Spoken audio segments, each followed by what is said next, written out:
Histoire echanzaka te parce que tomonaki na baréseaux sociaux babimisaki bamatch nyonso ebeta na Égypte. Mais oyo ezalaki important bakolo bapapa oyo babetaka liboso na biso eza force na bango rage wana tozali na posa nango. Pourquoi baganyaka ya biso? Parce que eza jeu biso moko tozalaki na ondima tozali déterminé tobaki tout est possible na terrain.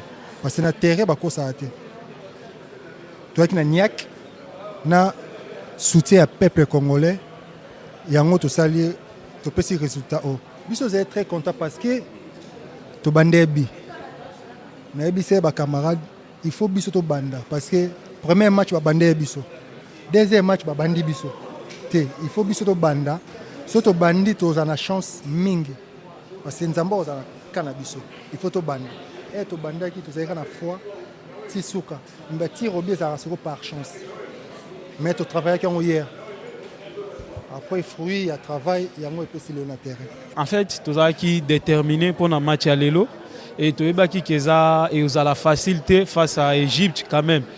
Égypte eza grande équipe balimine biso na CAN ya 2019 et lelo vraiment et toyebaki ke Égypte oya comme il faut et biso pe tolobaki ke toya comme il faut et loko sali différence na match ya lelo pona nga eta ke joueur na remarqué eza kaka détermination parce que tozalaki déterminé peu importe tokena bango tina suka il faut tozwa qualification oyo to passer na quart de finale et nzamba sali grâce tozwi qualification oyo. Non, pour la Guinée, nous avons le et pour l'instant, nous avons savouré nos qualifications dans le peuple congolais. Je pense qu'après l'Obinde, nous avons automatisme préparé pour le match à Guinée. Bien sûr, tant que tu as un terrain, il faut marquer pour gagner. Et ça, en réalité, même si tu as eu l'occasion de rater, mais tu as toujours soudé. Et yango de permettre biso to bandalisu subi lelo contre Égypte et malgré batie biso to rester toujours na même morale et voilà quoi yango permettre biso to soit qualification. Oui, on l'a fait et puis dans la douleur. C'était pas un match facile, c'était un match compliqué, un match difficile. Parce qu'au début du match, c'est l'Égypte qui avait la possession et nous on partait en contre-attaque parce qu'on savait très bien que derrière eux c'est un peu lourd. Voilà